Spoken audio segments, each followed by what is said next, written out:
Thank you, Prajwal, and welcome. Welcome back, everyone. I'm sorry I had to discontinue for some time this class. So we are now resuming this class. This is the 10th intercession.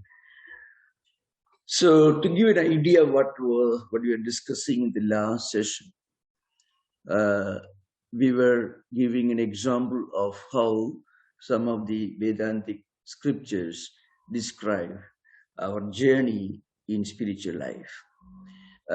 As an example, I was referring to a very minor, rather short Vedantic work.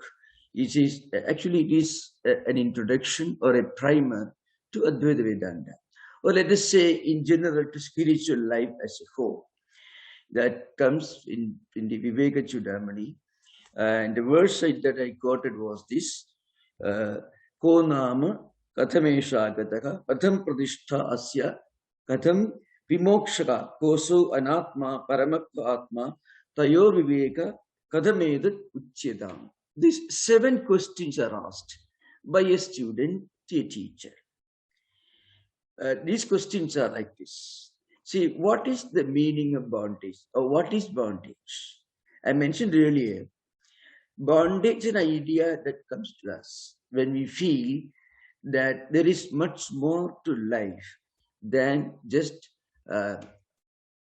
physical enjoyments.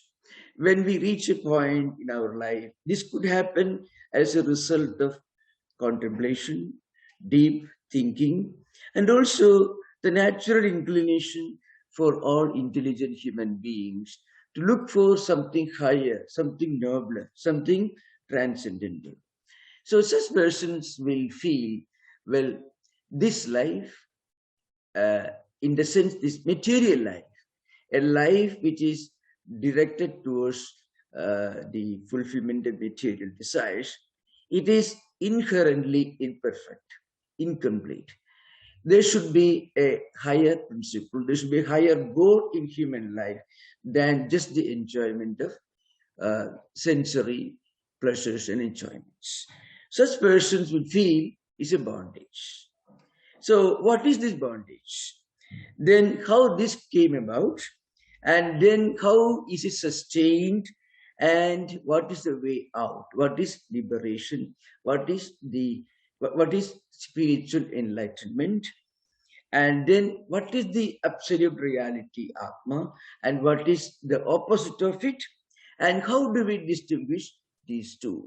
How do we distinguish what is uh, the higher eternal principle, and what is the opposite of it, the relative, the insignificant? In fact, we can find this in our life. There are many things that we feel which are more of paramount importance in our life. And there are certain things that we know, essentially we know that they are of a fleeting nature. They are essentially non-eternal. But how do we distinguish this? So this was the verse that we discussed in the last session. And of course, we discussed a few more other important verses. And another very important verse that we discussed was, it is the 326th of the verse. That speaks about uh, this psychology of distraction or falling out of the way in our spiritual life. How do we encounter problems which take us away from our spiritual path? And there was a very beautiful imagery. The Shankaracharya gives it's a graphic description of how we unconsciously get distracted away from our central principle, our primary spiritual goal. So this imagery, the story was given, let's say a little boy playing with a ball. He happens to he happens to drop the ball, and he's standing on the top of a staircase, and the ball falls through his fingers. It hits the top step of the staircase. Then it falls down step 1, 2, 3, like that. The ball doesn't stop till it hits the rock bottom of the staircase. Like that, in human life also, frequently this happens. We can see, in fact, if you look closely, study the lives of many great men, sometimes it was the realization that they are missing something higher in their life that actually give a wake-up call in their life. Many mystics, many saints, many philosophers, many great men and women who are known for making great contribution to mysticism and philosophy. There was one turning point in their life when they suddenly realized that, well, the ball is actually about to fall through their fingers. The ball is about to hit the top layer of the staircase. But they could prevent that from happening, and they affected a turning point in their life, and they ended up being great mystics. And also, unfortunately, there are the opposite examples. Also, many criminals, many people, many unfortunate people happen to be distracted by some external forces, by negative influences and negative attractions. Just like the boy who actually drops the ball on the top of the staircase. Suddenly he finds the ball doesn't stop till he reaches the rock bottom. Similarly, wrong associations, wrong attractions, unfortunate or undesirable connections sometimes bring about tragedy in human life.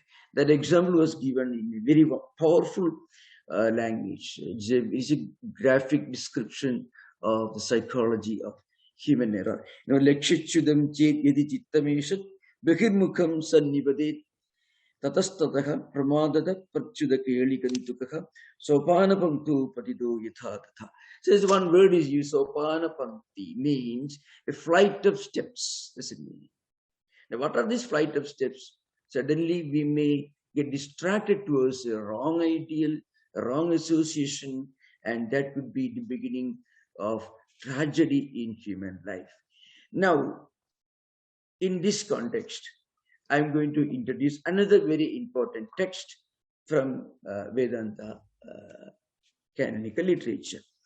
That is Chandogya Upanishad, where how a person who gets distracted in spiritual life, who somehow gets lost in spiritual journey, how a person is saved, is brought back to the spiritual path. It is found in the sixth chapter of the Chandogya Upanishad, which is actually part of Samaveda. I briefly referred to this, but didn't go deeper into this text in a different context in the previous sessions. Those of you who are interested, you can later read. It comes the 14th section, a 14th khanda of the 6th chapter of Chandogya Upanishad. It gives an interesting example. First, I shall just read or recite this section, and then I shall give a brief description of what it actually is talking about, what it deals with.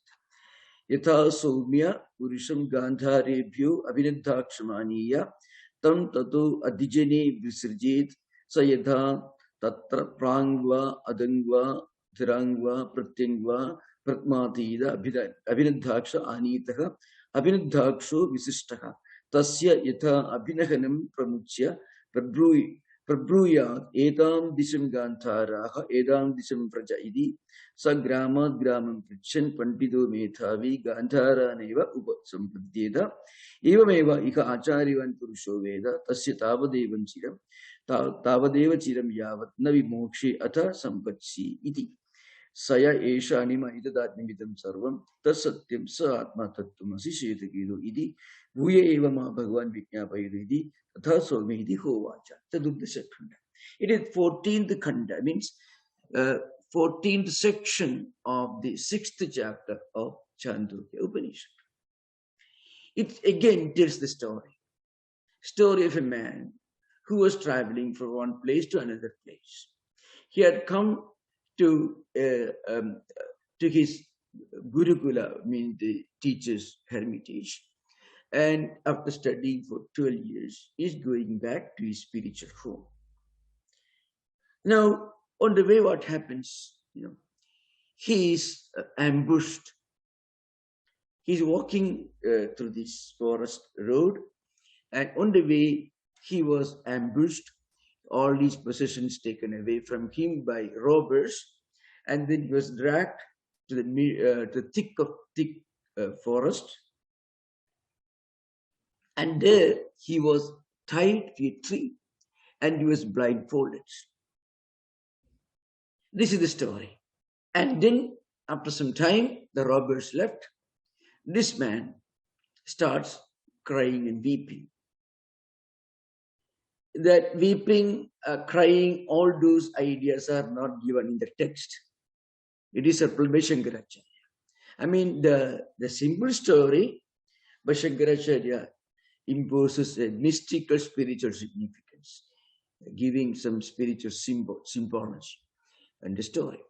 So he's dragged to the thick forest, taken away from the main road, tied to a tree, blindfolded, can't speak. What he does, he makes a lot of loud noises. So one man who was actually walking the same road happened to hear this crying sound coming from the middle of the forest. And he goes there. He unties the ropes and he brings him back to the main road. And then he tells him, you take this road and you'll get back to your home. This is the story. That's why, here it's very big. For example, you say, Tasya yatha abhinaganam pramuchya prabruyad. So the compassionate traveler, he hears this sound coming from the thick forest, from the man who was ambushed and tied to a tree. And then he says, Edam disham Gandhara, Edam disham Vraja iti. So Gandhara roughly corresponds to today's Kandahar, in today's Afghanistan, which is part of ancient Vedic culture in India. So this man was coming from there. So the compassionate traveler tells him, you take this road and you get back to your home. Here it is not home in the ordinary sense of the term. You can get back to your spiritual goal. So in this story, there is a great symbology. That is a significance. The symbology is provided by Shankaracharya in his commentary. It is something like this. See, the person who was ambushed, taken away from the main road, who is tied to a tree, he is the ordinary human beings. Let's say the spiritual seekers. Those who want to live a spiritual life. Here, remember, spiritual life doesn't mean living in a forest. Spiritual life here means practicing some spiritual ideals or principles in our everyday life. That's what it means. Not necessarily either living in a forest or a hermitage or anything. When you get attracted to some higher principle in life, then what happens? Suddenly, he's distracted. Maybe wrong associations with an idea, with a concept, or even with persons. Suddenly, we may get distracted in our life. At that moment, we may not know we are being distracted. So, what happens then is taken away from the main road. Who are the people who ambushing him?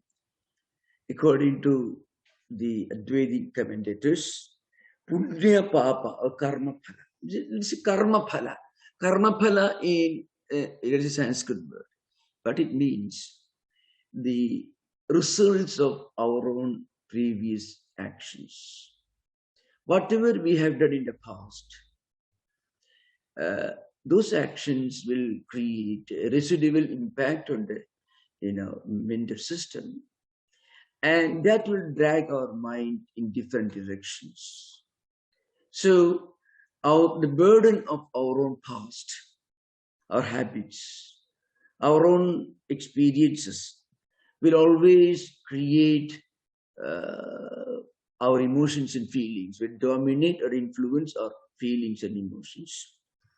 And they may not allow us, maybe in our baggage of samskaras or impressions, there are good samskaras and there are also maybe bad samskaras. Bad samskaras are the results of wrong actions. Wrong actions, papa means the results of wrong actions. In simple English, we can put. Punya means results of good actions. So when there is a huge, there's a huge burden or baggage of wrong or negative samskaras, karma phalas, frequently we are not able to concentrate on some spiritual ideal. We feel disturbed. We feel shaky all the time. That's because the stock of good samskaras is not enough. So we should generate good samskaras through good actions, reading good books, associating with people whose association will help us to develop good emotions and feelings. So when we try to generate good samskaras, good karma phalas, then distractions will be less. So robbers correspond to wrong samskaras, negative karma phalas, as we call in Sanskrit. And then, as I mentioned, this man was blindfolded by the robbers. And blindfold is a piece of cloth. That is our own delusions, our attractions towards worldly desires. Attractions toward worldly desires, in a sense, infatuation or certain desires, certain attractions which spiritually and psychologically make us slaves. We want to get out of them, but we cannot, putting us in a state of total helplessness. So that corresponds to the piece of cloth by which our eyes are bound, so we cannot see what is going on. So the wrong karma phalas create a blindfold, and we get attracted towards wrong things, and we are dragged away from the main road of spiritual life. And then our own obsessions with the world, our own obsessive desires for worldly enjoyments, it corresponds to the ropes by which we are tied to a tree in this story. So the only way out is a person should develop a desire for spiritual enlightenment. It's called a mukshutva. So in the story we found this ambushed version. He is making a lot of noise. He cries and weeps. And in fact, in Shankaracharya's language, he has very graphically put this crying sound. I can just, interestingly, you can find. He says, Aham amushya putro mama ide bantavaha sukhi akam dukhi mudha pandido dharmiko bandhuman jato mrudo jirna pabi putro me mrudo dhanam me nashtam ha hadosmi katam jivishyami ha me kadagitikam, etc. So me kagatihi kim me tranam. So what it means is, I'm happy now, I'm unhappy after some time. I have plenty of money now, and again my money will be lost. So I go through these changing cycles of extreme enjoyments and extreme tragedies. This is the predicament of human life. So how do I get out of this? So these are the into this in a very pictorial, in a graphic style. Shankaracharya puts these ideas into these Upanishadic mantras. What it means is the man who is distracted from spiritual life, who is forcefully away from the main road of spiritual pilgrimage, he makes a lot of noise. So in spiritual life, one important quality that is necessary is a strong desire for higher values, a strong desire for spiritual emancipation. It's called mumukshutva. So suppose this poor man, this pilgrim who is dragged away from the main road, if he simply keeps quiet, suppose the thick forest where he's blindfolded, he's tied to a tree, his possessions taken away by the robbers, suppose he keeps quiet, he doesn't make any noise, then nobody is going to save him. He should make a lot of noise. He should make a lot of cries. So in the classic language of Shankaracharya's commentary, he says, he says, for example, he says, Aham amushya putro mamete bantava sukhi aham dukhi mudha pandita, etc. I am miserable. I am unlucky. I am suffering. All my wealth, progeny, children, relatives, all lost. He is crying and weeping. So what it means is a person should not go about crying and weeping. He should develop what could be called a divine discontent, a higher dissatisfaction. It is not the dissatisfaction that a person may feel when he loses money. Suppose he has got everything, still he feels a kind of incompleteness or imperfection. That higher dissatisfaction, that is a key element in our spiritual life. All of us, most people will have some reason or other for dissatisfaction, no doubt. But if we can have a higher dissatisfaction, when we have everything, still I don't find a higher meaning in life. That is a higher dissatisfaction. When you experience the incompleteness of material enjoyments, you have no dearth of material enjoyment. Still you feel these material enjoyments do not constitute anything very perfect, anything that is eternal. There is something much higher that I'm seeking. That kind of higher discontent, dissatisfaction, or urge for something noble, something higher, for something transcendental. That is what corresponds to the crying and weeping. So every person should learn to cry and weep. Literally, what it means is every person should learn to feel a kind of discontent with material things. Many people are forced to feel it. People who don't care for any higher values in life, they may succeed, but to the evening of their life, they feel a great misery. But they are forced to feel it. We always wait for a tragedy to strike before opening the eyes. That's why in the Yoga Sutras, the first sutra is Atha Yoga Anushasana. That's the first sutra in the Patanjali Yoga Sutras, 195 sutras. Atha here means now onwards. Henceforth, now onwards, we are discussing, we are teaching, we are instructing yoga. Yoga here stands for higher life or spiritual life. So when do we turn to spiritual life? When we feel that we have done everything, but something doesn't seem to click. This could happen in so many different ways.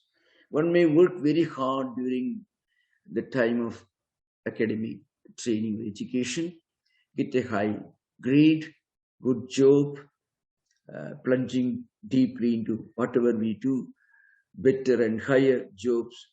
salaries, everything. But then, at that time, even when working hard for job and for enjoyments, we should always remember, I will need something higher than a very good job, a lot of money for perfect satisfaction. For real satisfaction in life, I will require something more than money and job. If we can develop that ideal and still work hard for material progress, that will be a much more intelligent way of doing things. Otherwise, we will wait till some robbers come and take us away from the main road. In this story, the pilgrim was walking along the road, and he didn't care for anything. The robbers came and took everything from him. Sometimes this happens in human life.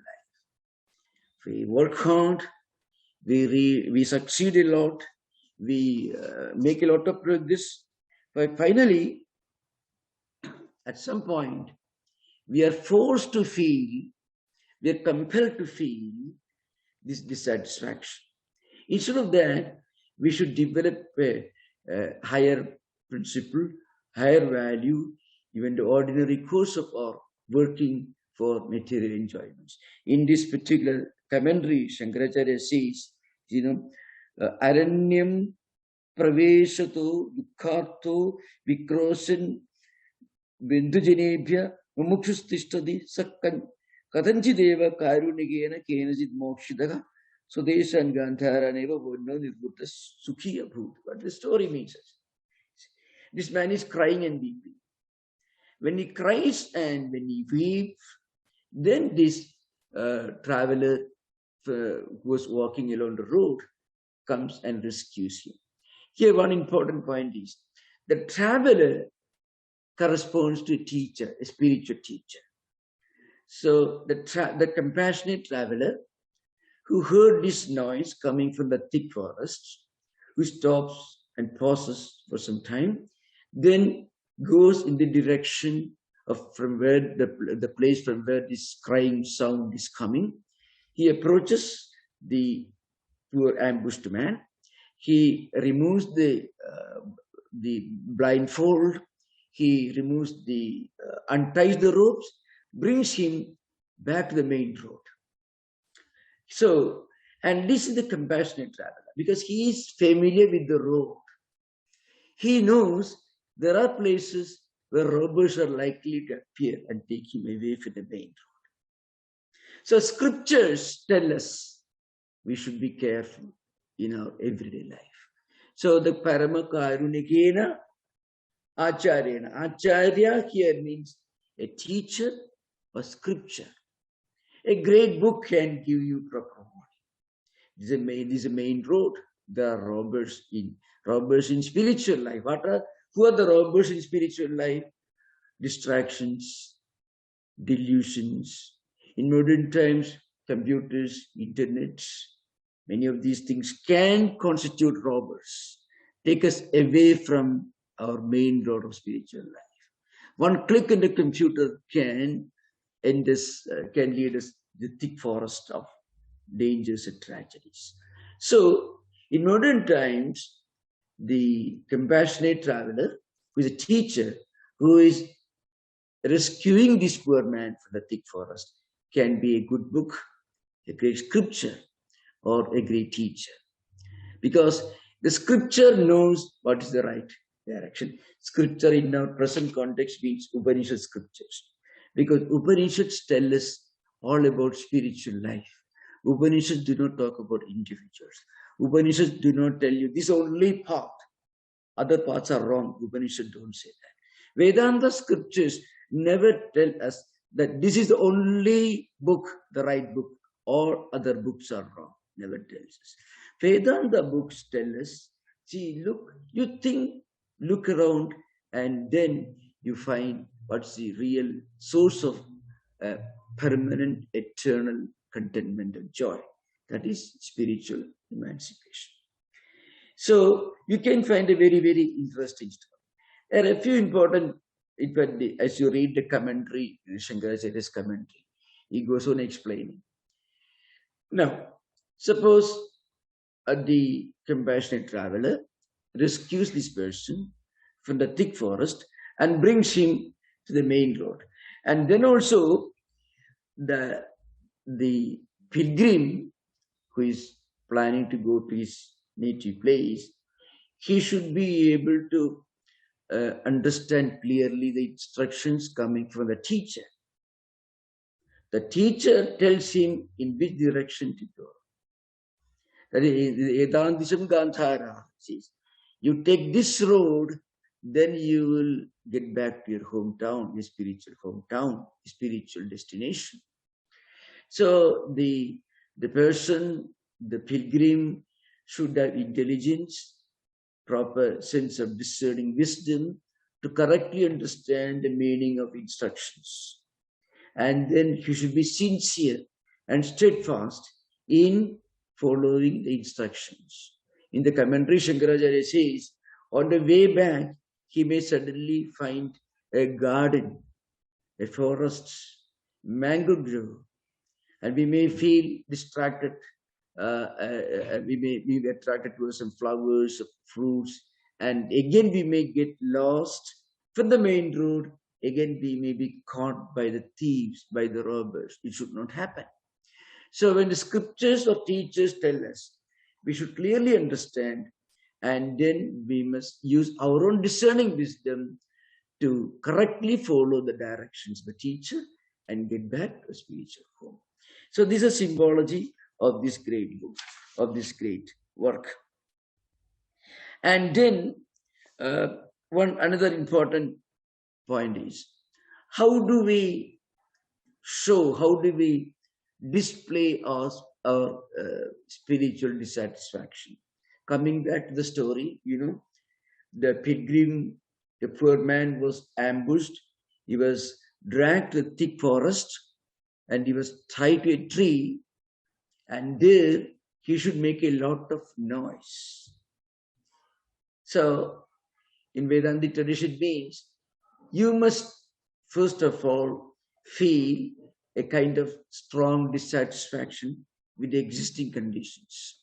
Actually, if a person can develop a kind of spiritual discontent or a divine discontent, he can get out of all other kinds of discontents. Suppose if he can develop a strong desire for spiritual progress or attraction for spiritual ideas, or dissatisfaction in not making progress in spiritual life, that dissatisfaction can help us to get rid of all other forms of dissatisfactions. The person may not have money, enough money. He may have money, but he may be still, because he may be greedy, he's seeking more money. He may already have a good job, still he is not happy. All forms of dissatisfactions. If that person can give a promotion to his dissatisfaction, can develop a dissatisfaction for material things and a strong desire for something higher, which is built upon this dissatisfaction, then he'll be able to transcend all other forms of dissatisfactions and discontentment. So every person should practice these values of spiritual urge for higher values. Now, in the traditional Vedanta scriptures, there are 4 qualifications which correspond to the urge of the struggles of a spiritual seeker. When this man was tied to a tree, he was making a lot of noise. If he had not made enough noise, if he had not made loud noise, crying noises, the compassionate traveler would not have listened, would not have understood.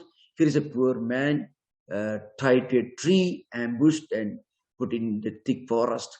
So nobody will know, and he will die a miserable death in the thick forest. So, to avoid a tragedy, you should go on making noises. So you can find in Sri Ramanuja's gospel, there's a very, very beautiful language Sri Ramanuja says. There are different varieties of fish. And the fisherman goes about catching fish, all kinds of fish. Some fish cannot be caught. They remain in water.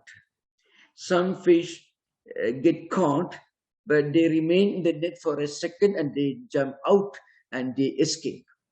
And there are some types of fish which think that they are caught in the net. It's a very wonderful place. They don't know that they'll be cooked and eaten very soon. So like that, the fish that was caught for a second but tried to escape, who jumped out of the net without making that noise, no one can make progress in spiritual life. In the Mandukya Karika, there is a text, Anadi Maya Supto Yatha Jiva Prabhuddhite Ajamanidram Suptam Advaidam Buddhite Tatha. So those who do not develop this struggle or the desire for spiritual values, spiritual ideals, they are in deep slumber. On the one hand, it is deep slumber. On the other hand, when they suddenly get up, when they look at the world around, they feel miserable. So even when we are in waking state, we should cultivate some higher values. Some intellectual interest in higher values itself is a great blessing. Some kind of intellectual interest for higher spiritual values. It could be cultivated by reading books. It could be cultivated by listening to ideas, or maybe associating with people who discuss spiritual topics. All these are different ways of intellectually connecting, intellectually getting hooked into some spiritual ideas that will always help us in facing the realities of material life. So this story is a very, very famous one. It has got a deep spiritual symbology and a great significance for all people in modern times. It's not asking us to go into thick forest and sit under a tree for meditation. What it says is, along with our ordinary life situations, everyday life situations, we must cultivate some higher values, some higher interest in transcendental spiritual values. This is the essence of this story. Now we can have interactions. You are most welcome to ask questions based on what we discussed. Okay, thank you. Namaskar.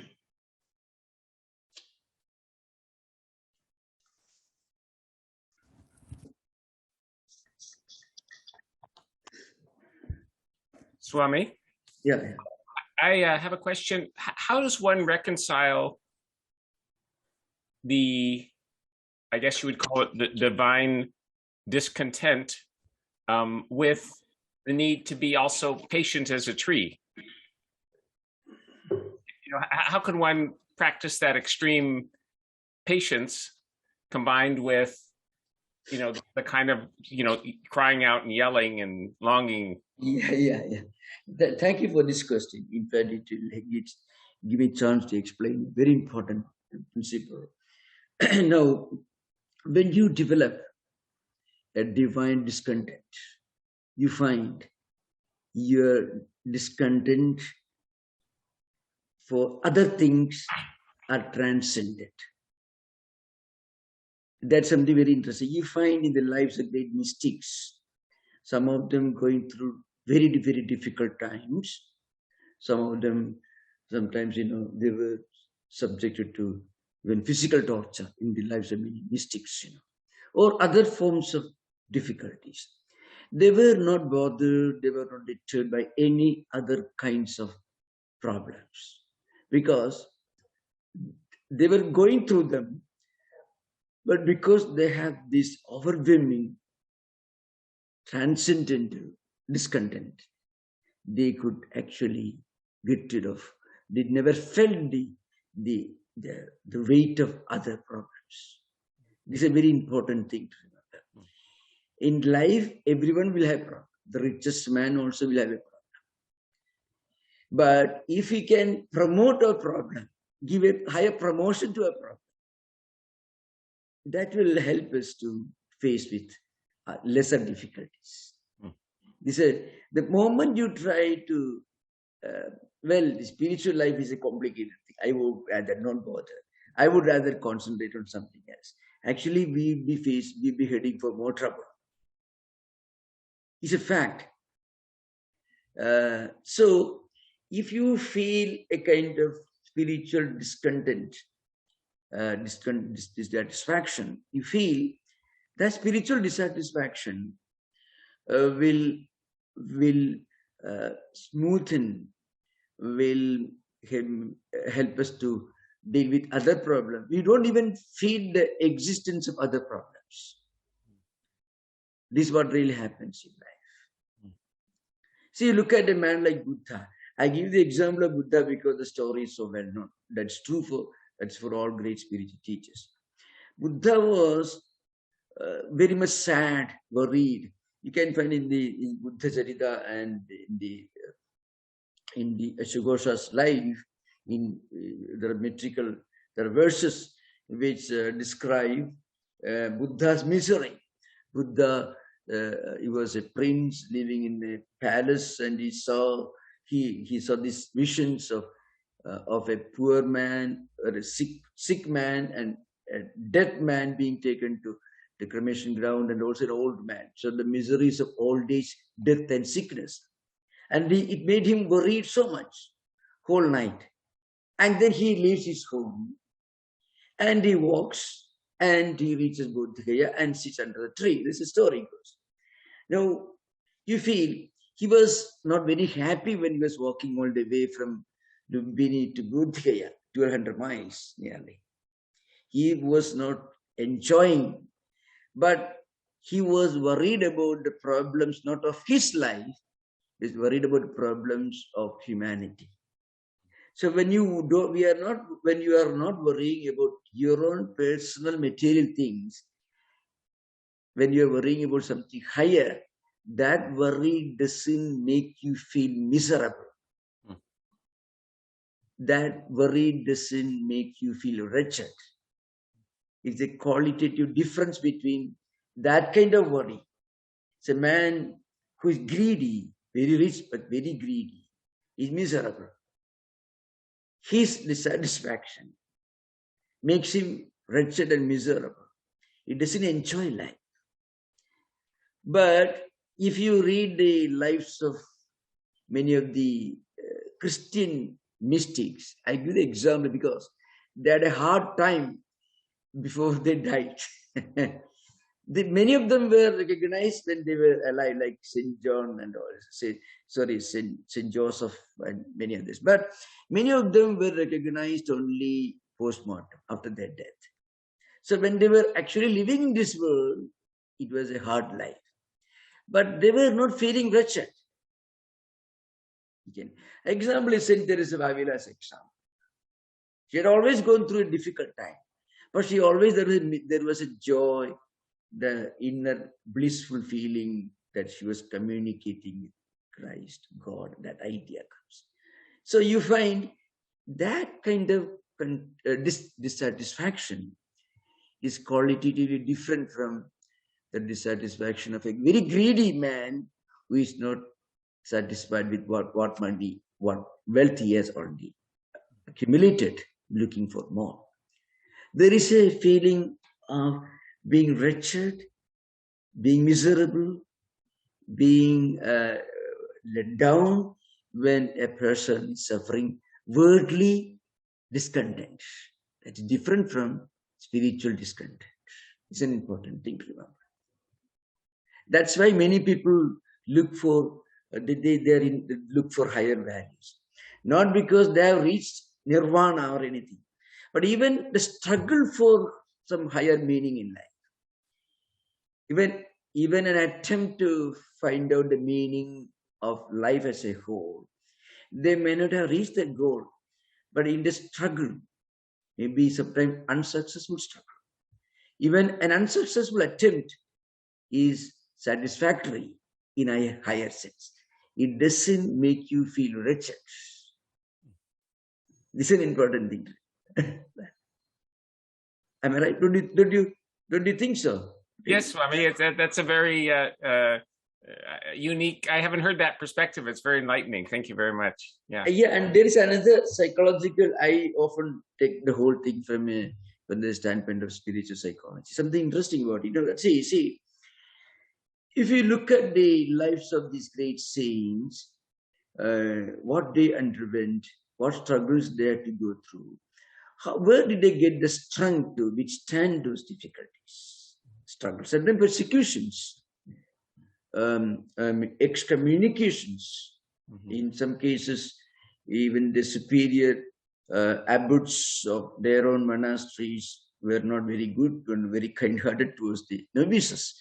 If I read the life of many of the mystics, you find, but still they were not affected. They were not deterred, but they were not defeated by all these struggles, because they had something.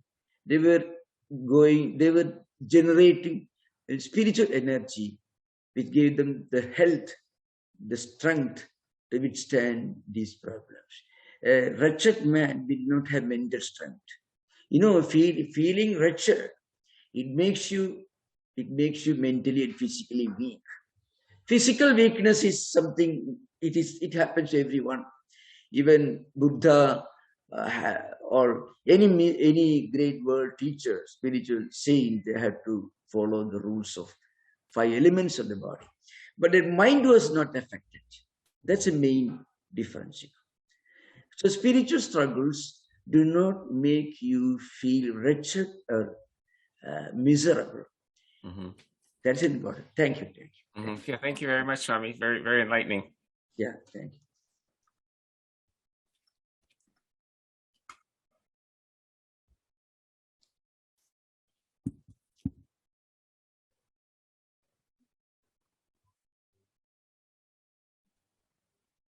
Sriram, please ask your question. Yeah. Swamiji, will you be discussing the Tattwabodha part of this? Tattwabodha. Yes, Yeah. sir. The Tattwabodha we will take it. It's a very small primary book. Vivekachudamani is much more comprehensive. We have discussed something much superior. But Tattwabodha we'll discuss at some point. It contains important definitions. We'll discuss some point. Swamiji, when you talk about the concept of Ishvara, in the Tattwabodha sense, there is the Jiva and the Ishvara, and then there is the Virata and Hiranyagarbha. And what is the concept, and how are we to employ it for spiritual growth? Yeah, I shall discuss this, but this is, of course, it's not directly related to what we are discussing just now. I shall try to link what you asked with the subject right now. Yes. Now, you see, coming to the subject that we discussed, this ambushed man, the pilgrim who was dragged the thick forest, he must have been, if he was a theist, if a devotee, he would be praying to God. No doubt about it. Okay. So those experiences will give a spiritual seeker a strong intensity of spiritual aspiration, and that intensity will help you to sublimate all other problems. Coming back to the subject, the word Ishvara used in Vedanta, when Brahman is reflected through cosmic Maya, the cosmic reflective medium, is called Ishvara. The same Brahman, when reflected through avidya, through the mind or buddhi, it's called jiva. So Ishvara is a concept that is not negated when you get Atmanubhuti, as Vedanta says, but the Ishvara ideal is sublimated. The moment you talk about Ishvara in Vedanta, you always think of him as the creator of this world. So long as we have the feeling of this world being real, our body being real, So long as we live at that level, the only idea of God we can think of is God, the creator of this world. That is not negated in Vedanta. That is only transcended. So when in Advaita tradition, actually the episode that we discussed today, it is part of the Tattwamasi Mahavakya Vichara in the Chandogya Upanishad. And at the end of this story, actually the teacher tells the disciple that you are not the physical body. Saya Esha Anima Aidudatnimitam Sarvam Tasatyam Sa Atma Tattumasi Shetakido Idi Buya Eva Ma Bhagavan Vijnapayadu Idi Tasome Idi Hovacha. This is the end of the 14th Khanda, 14th section. What it means is, after explaining Tattwamasi, after giving an instruction of Tattwamasi, Swetaketu went on requesting for more explanations and more examples. So Uddalaka, Swetaketu's father and his guru, goes on explaining Tattwamasi from different standpoints, giving different examples. So there are 9 times of instruction. First, main instruction, then the same instruction repeated 8 times with 8 different examples. This is one of the examples, maybe the most important example that is found in the entire chapter. So the point is, when you realize that Tattwamasi, Swetaketu, the truth that you are searching, the essence of reality that you're searching is within you, it is yourself. That's Satyam Sa Atma. That Atma, that is that supreme truth and reality, it is you yourself. This is instruction given. So Swetaketu could not understand it. Why? Because Swetaketu was still at the level of thinking of God as the creator of this world. Finally, with the 16th Khanda, with the 8th illustration, Swetaketu could understand, he became silent. Now, when he became silent, he was not rejecting Ishvara. The Ishvara concept was transcended into the all-pervading divine reality called Atman, which is present in all of us, which is present everywhere. This is an important thing to remember. Of the discussion right now is Advaita Vedanta. In Advaita Vedanta, Ishvara is not rejected. Ishvara is only transcended. In fact, if you take interest in Advaita Vedanta, your devotion to Ishvara, the puja or the ritual you're performing in a temple or in your home, the japa, all the rituals, or anybody, whatever religion we may belong to, whatever religious traditions we may belong to, those practices, whether prayers or confessions or church, a church or a synagogue or a temple or wherever it is, that practice will become much more intensified, much more real. We feel an intense intimacy with the supreme reality of Ishvara, whom we are praying to. So remember, Ishvara is not rejected in Advaita Vedanta. Ishvara ideally is transcended. Means you get a more complete realization of the supreme truth. That's the meaning. Okay.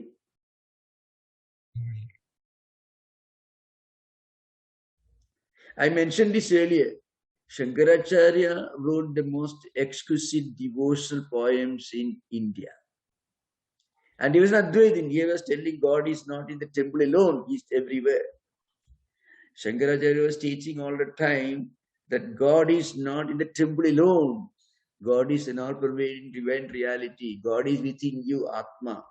But the same man wrote the most moving, most exquisite devotional poems in Sanskrit language.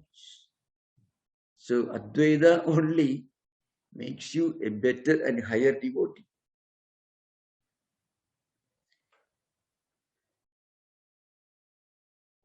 So thank you.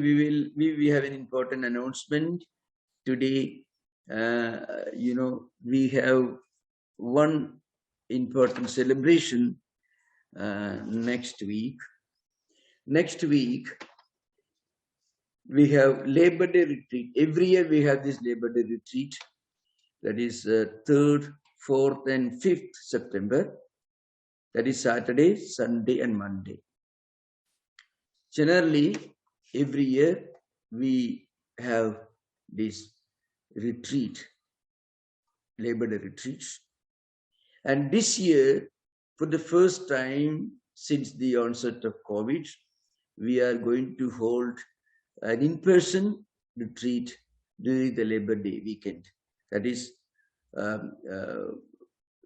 Saturday, Sunday, and Monday, 3rd, 4th, and 5th September, from 10 a.m. to 11:30 a.m. From 10 a.m. to 11:30 a.m., we have this Labor Day retreat. 1 hour lecture and half an hour interaction. The subject is a very relevant topic, the role of spiritual values in modern education. That's the subject. So you are most welcome to come forward with your own ideas during interaction. It can be very lively session.